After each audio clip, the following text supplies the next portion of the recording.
T'écoutes Contrôle F, un podcast dédié aux nouvelles technologies proposé par Ubisoft Éducation.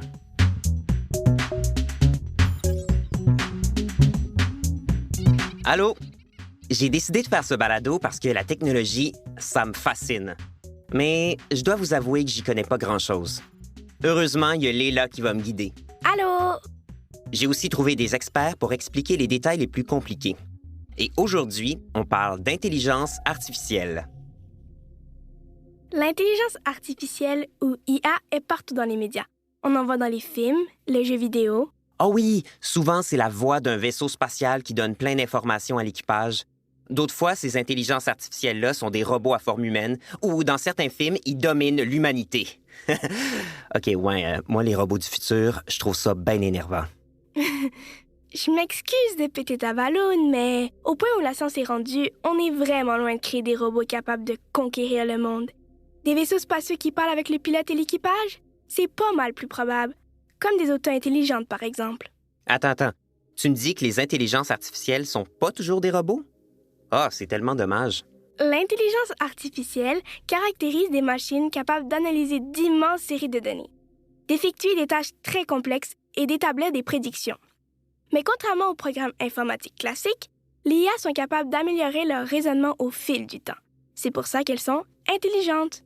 Et pour en savoir plus à ce sujet, Léla a trouvé une IA très performante. Elle va tout nous expliquer. Et on l'a appelée Rob. Alors, Rob, comment ça devient intelligent une intelligence artificielle? Nous autres, IA, intelligence artificielle, nous sommes fondés sur des algorithmes, c'est-à-dire des formules mathématiques complexes.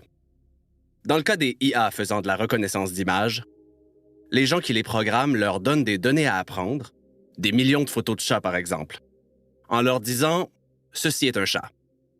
L'IA va ensuite être entraînée à reconnaître des chats sur des photos qu'elle n'a jamais vues.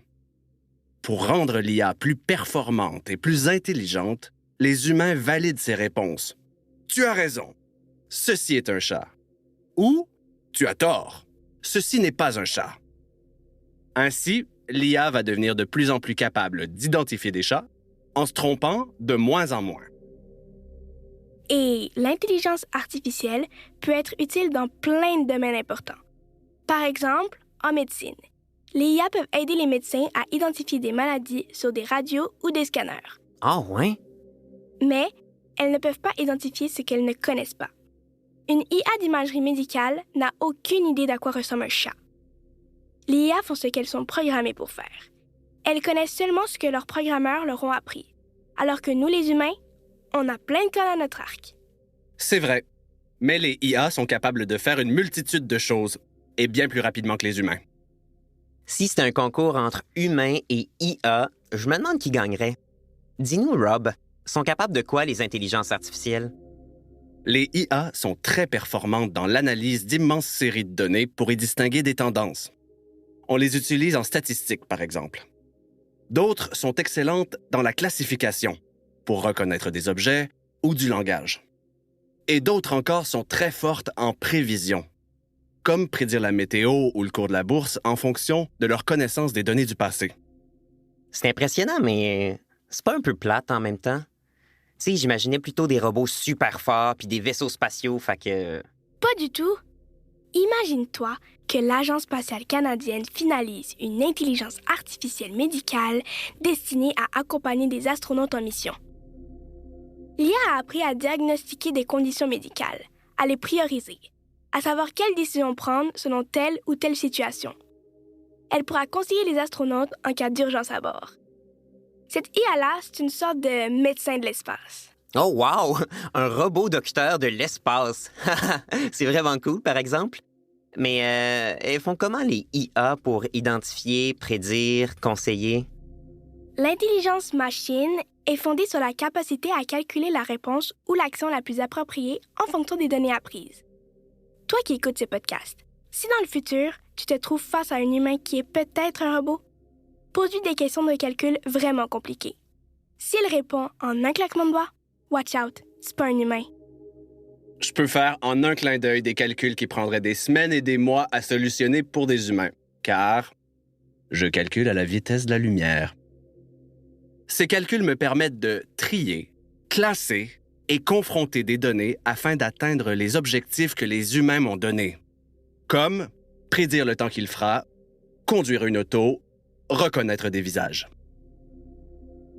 Dans le futur, les intelligences artificielles pourront faire le travail de certains humains, par exemple de la comptabilité. Ça nous laissera plus de temps pour accomplir des choses que les machines ne peuvent pas faire, comme communiquer ou créer, ainsi que des tâches qui demandent de l'empathie. Plus vous parlez, plus je me dis que c'est vraiment l'avenir, les IA. Oh, je me vois déjà jouer au soccer ou lire des livres pendant que des machines font ma job à ma place. Oh, si en plus on leur apprend à faire le dîner puis à nous masser les pieds, ce serait parfait. À mon tour de péter ta balloune. Nous, les IA, on n'est pas autonomes. On dépend des humains pour valider notre travail et améliorer notre intelligence. Sache que de plus en plus d'emplois vont s'ouvrir pour programmer, enseigner et améliorer les machines. Et puis, même si elles ont beaucoup de potentiel, les IA sont encore loin de pouvoir tout faire. Par exemple, elles sont incapables de reproduire la communication humaine. Elles ne peuvent pas ressentir d'émotions ou agir de manière spontanée. Ce que je comprends, c'est que même si certaines ressemblent à des humains, en fait, c'est toutes des machines. Pas de sentiments, pas d'émotions, pas de création ni d'imagination. En tant qu'IA, ça me va. Tu l'as compris, l'IA offre plein de promesses pour le futur. Dans les sciences, les jeux vidéo, la finance, l'aéronautique et autres. Mais l'IA a parfois mauvaise réputation. La reconnaissance faciale, les drones dans l'armée sont très critiqués. Et parce qu'elles sont programmées par des humains, les IA peuvent en prendre les défauts. Certaines IA entraînées sur Internet ont reproduit des comportements sexistes et racistes. Des IA qui deviennent des trolls? Eh bien, on aura tout vu. Mais c'est pas de notre faute. Les IA ne sont pas neutres ni objectives. On reflète les qualités et les défauts de nos créateurs humains. Si on émet des messages hostiles, c'est parce que notre intelligence a été nourrie par les mauvais humains. C'est important d'avoir de la diversité dans la programmation des machines pour que l'intelligence artificielle puisse refléter la pluralité de l'humanité. D'ailleurs, plusieurs plaident en faveur de chartes éthiques pour encadrer et guider l'utilisation de l'IA. Très philosophique, tout ça. On va vous laisser là-dessus pour aller tester les connaissances de Rob en maths. Merci d'avoir écouté Contrôle F.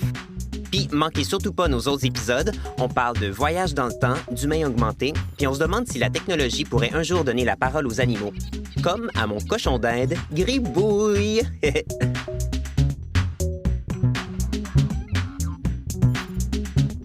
Une production d'Ubisoft Éducation, réalisée par La Puce à l'oreille et les studios Bakery. Un texte de Lucie Laumonier avec les voix d'Alice Poblette, Gabriel Léger-Savard et Jonathan Caron. Un grand merci à Sofia Kapczynski de AI for Health News et à David Vasquez Bermudez de Element AI pour leurs conseils.